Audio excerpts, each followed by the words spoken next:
What's up, Homestead homies?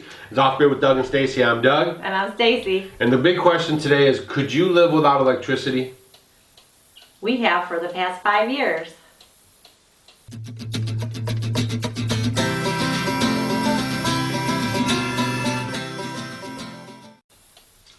Okay guys, so we told you we were kind of getting involved with Molly Green, and we wrote our first little blog for their website, and they're going to have us in the spring issue of the magazine.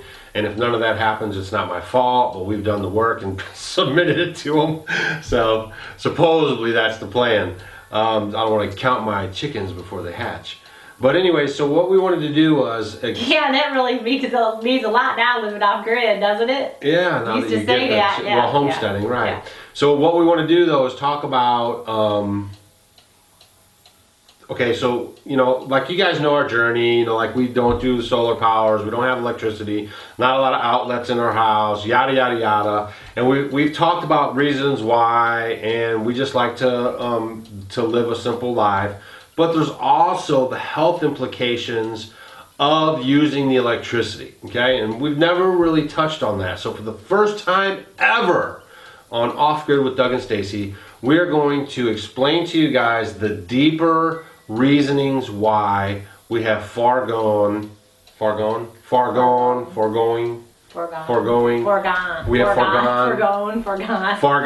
As soon as I say foregone, I remember Calgon. Take me away. Hey, what up, old school TV reference? All right, so we're gonna tell you guys the health aspects of why, after we debated it, learned about it, talked about it, another reason why we haven't done like the solar, and we don't want our house all electrified with every little modern convenience, okay? Right. All right. Well, I kind of want to start off with artificial light. So, you know, before we had electricity, you would, you know, go inside, maybe light some candles, hang out a little bit, and then you would be going to bed. And then you'd wake up with the sun rises. So those are your circadian rhythms. It kind of puts your body into that sync. Well, by having artificial light, and especially now with people on computers, you're watching TV, you have all that, you know, kind of dirty electricity kind of in your face. Right. What it does is it messes up your hormones. So you wonder why people have, you know, the little muffin tops around them, because what happens is it's messing up with your hormones. When you wake up in the morning, you have this hormone called cortisol. It kind of gets you going for the day, you know, to do your work, to do, you know, whatever's going on. Cortisol is the highest early in the morning, kind of when the sun starts coming up. And then as the day goes on, like afternoon and 12 o'clock at noon, and the day goes on, the cortisol level is dropping, okay? As the cortisol is dropping, and it just gets later in the day, you know, 5, 6 o'clock, you know, then your body is going to change and start getting a hormone called melatonin. And you've heard about the melatonin because that's your sleeping hormone. I have a lot of melatonin. So you get the melatonin. And then it's also going to start getting other hormones going, like your human growth hormone, your estrogen, your testosterone. All those are going to kind of come into play, because when you go to bed, those hormones are going to repair any damage that you did during the day to your cells and the tissues of your body. And the crucial part of this is between 10 o'clock and 2 o'clock, 10 o'clock at night and 2 o'clock in the morning, is when your body repairs itself physically with these hormones. So any physical things that need to be repaired. And between 2 o'clock in the morning and 6 o'clock in the morning, it repairs itself psychologically. So when you start cutting into that time and you're staying up to 1, 2 o'clock on the computer, it's messing up with your hormones. You know, all those hormones, it's really messing up with your sleep-wake cycle, your circadian rhythms. And then what it causes, it's kind of like a little cascading waterfall. It's going to help you to store body fat, because your body's always, because cortisol is kind of considered the fight or flight hormone. You know, it's like, oh, you know, bear's chasing me, and you kind of get into that stress mode. So it's forcing you to store that fat. So you see a lot of people, especially young kids, who stay up and they're like, you know, why do I have this fat and I can't get rid of it? Or if you diet really good, you know, you're eating a good diet and you're exercising, you can't understand why you can't lose weight. it's probably you're not getting the proper amount of sleep. So by doing that, it help you gain weight, store fat, anxiety, fatigue, a whole bunch of health issues. Lethargy. Just from not, going to sleep at a reasonable hour. So, if your goal is to 11 o'clock at the latest, or make sure that, 1 to 2 hours before you go to bed, that you don't have any of this, light into the electromagnetic fields, they call them EMFs. You don't want that, around in front of your face. So that's very, very, very important. And we can bust you every single time because you leave comments on our videos at 2, 3, 1 in the morning. It depends where they're from, what part of the world. Oh, we check. Yeah, we're monitoring you guys. So. Yeah. Yep. So and then the next thing that we looked at was the danger of the invisible electromagnetic fields called EMFs. So that would include like radios, lights, microwaves, computers, like she just talked about, blankets, electric blankets, and their power lines even coming into your home. Have you ever went outside like in your neighborhood or by your house and saw the power lines and stood underneath them? You can hear them humming just standing underneath them.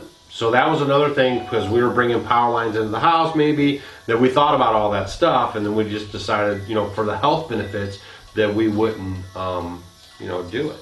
Yeah. Yeah. No, it was totally cool. And there's been a lot of studies done to... Well, at first, excuse me, Okay. they weren't thought to be that harmful, but they've been doing more and more studies on them, and they're finding out that they are more harmful than they first even thought about. But they're not as powerful. They didn't think they were as harmful because they weren't even as powerful as the X-ray. So as they've done more studies on them and stuff, they're realizing now that they're suggesting that people being exposed to them run a higher risk of certain health issues, like allergies, fertility issues. What else? There's just a lot of chronic diseases. See, the thing is with a lot of this stuff, Cancer, learning disabilities. there has not been a lot of long-term studies, because electricity really isn't something that's been around a really long time, especially computers and things like that. So there's not a lot of long-term studies. You'll find something where you have high amounts of radiation and things, how it affects the body. But these long-term studies, there isn't a lot, and because it's a smaller amount of the electricity being emitted.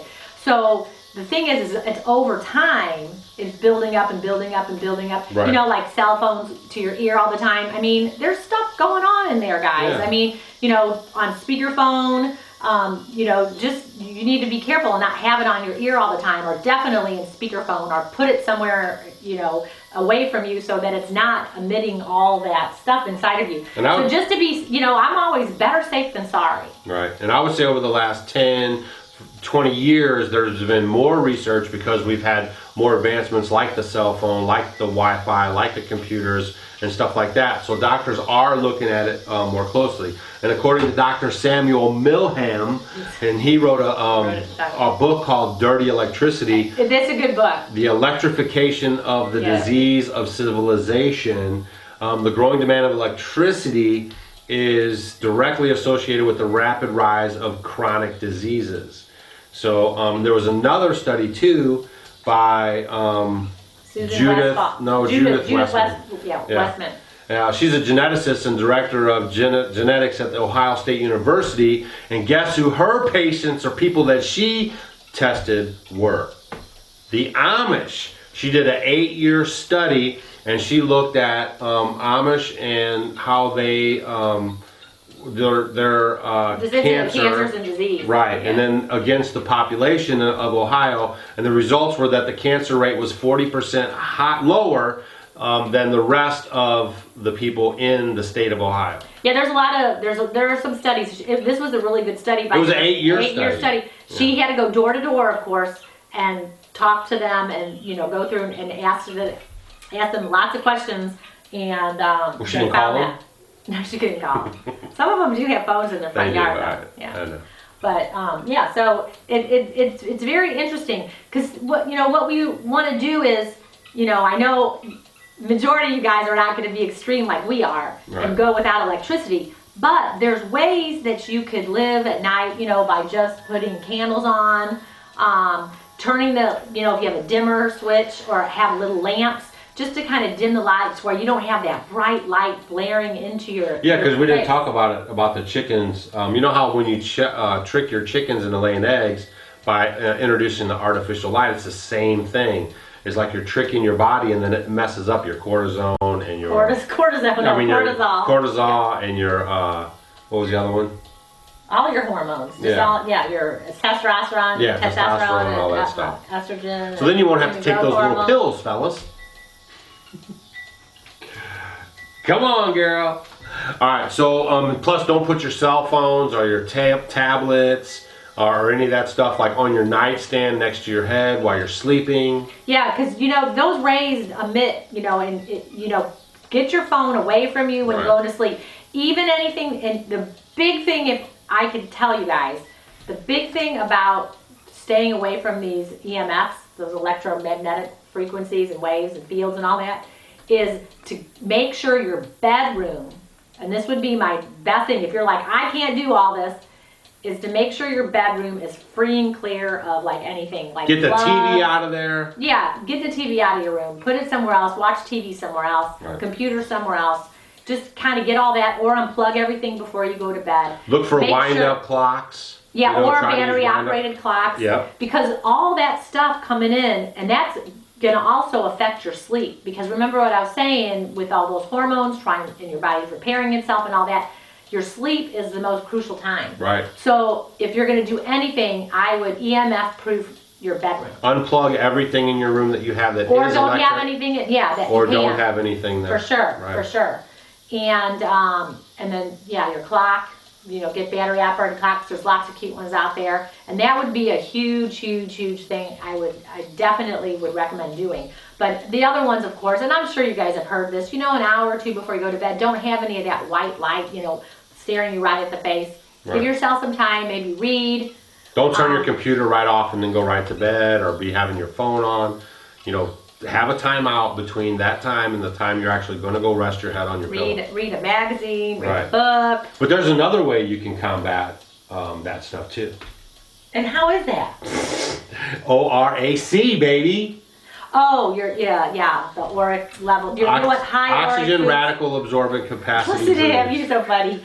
I do my homework too, guys. You think she gets all these ideas? Where do you think she gets them from? I'm just trying to play the meek guy, you know, let her be the smarty pants. I'm the one who had the air freshener with the coffee beans. You remember that one, right? Yeah, so you want to make sure you're eating a lot of these foods high in the auric value, because what they do is they'll help combat anything if there's any of the EMFs that could be affecting you. So foods, you know, it could be like dates and blueberries and walnuts and pecans and red beans. Cilantro, asparagus. Yeah, cilantro is great. Cilantro is probably one of the top. It's great. It's a heavy metal detoxifier. It's wonderful. Any of the cruciferous vegetables, broccoli, all those things like that are really, really, really, really good to help combat a lot of these things.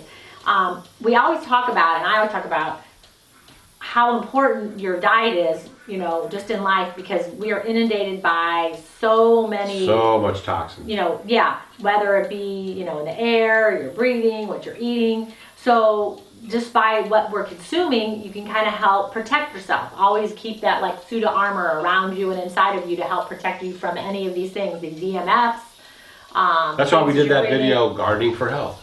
Yeah, the alkaline food. Right. So there's just lots of foods, you know, and if you're not sure, you can't remember some of these, you know, there's lots of books on, you know, eating for your health, and, you know, you can look up things. I mean, it's just fascinating. Or just keep watching us. Yeah. We're gonna hook you up. Right. But I just wanted to kind of talk to you and Doug too about how important it was, because people are like, and even like with our one youngest son too, we would go to bed early, you know. And even now, you know, he's older, and a lot of times he would go places and stuff, and he's tired, you know. Yeah, because we built it into him for sure. Yeah, And it is kind of funny where, you're used to going to bed, a little after the sun goes down a few hours, and then He's definitely a homebody though too. yeah, but it does. It makes a difference. But your sleep is so important. And if you can only change one thing, let's say I'm not going to change my diet that much, or I'm not going to do this or that. Try to get your sleep. Not That's sleeping huge. all day, Right. because then you're really messing up And the then you're circadian rhythms. Right. Get up in the morning after the sun has come up. Do your thing and go. Most people will say I have most of my energy in the morning time, Right. and then it starts to peter out. Well, there's a reason for that. I think we've said that before in a previous video, that water and sleep are like your two biggest things you should focus on. And that could help you lose weight like you can't imagine. Right. I mean, I can't tell you the amount of people that I've worked with that can't lose weight. And they can't figure it out. They eat very good, Right. and they work out really hard. Right. And they can't lose weight. Well, Because then they tell her, "Oh, I'm up till 2 o'clock, and then I sleep till 11:30." and I'm like, just try and experiment and just see if you can, do this and kind of change your life a little bit. I mean, your health is important. Over time, being sleep deprived. Deprived? Yeah, being sleep deprived is not a good thing, because it does cause a lot of chronic health issues. Big time. So just by doing these things, and people say, well, I'm just going to catch up on my sleep. You can't just catch up on your sleep. Because it builds and it builds and it builds. It's like those rollover minutes you have on your cell phone program. Yeah. So, but you can't catch up on your sleep. It's just important now. Right. I mean, the whole life that you didn't get any sleep, eventually something's going to happen to your health. So Seriously. take charge of your health now. When was the last time you were sick? Seriously, can you think about it? No. I mean, No. for me, The only time you got worn out when we went to Tennessee. that was it. That But was that crazy. wasn't really sick. I was just, He it was was- altitude he was and the exhausted. hours I was staying Yeah. up. See, it was a perfect example. After that, He I wasn't was getting up any too sleep. much. Right. And then, but I wasn't really sicky, but I was just wore out. I just was like, but I mean, we can't remember the last time No, we we've don't been get sick. Yeah, we don't get sick. So anyways, these videos are just to help you guys out. We gave you some references. We gave you a book. We gave you a case study. You could go check those out for yourself. You link that below about Dr. Milham, about the We're going to dirty link these electricity. below for sure. And again, guys, we're just here to help you guys out. We appreciate you guys tuning in and checking us out. I don't know if we're going to get to 25,000 subscribers by the end of the month, so you guys might have to wait till next year for the laundry video. Don't forget, we're having a big push for our Homestead Homie t-shirts. Just email us at growinginfaithfarm@gmail.com so we can get you hooked up with one of those. It really helps support our homestead and helps us out so we can keep bringing you this content. Also, you can follow us on Instagram. Or Twitter. This is Off Grid with Doug and Stacy. I'm Doug. I'm Stacy. And we'll see you guys on the next one. See ya. Make your house smell great. You could probably throw some in a tea bag and throw them in your car too. Man, look at you. You're just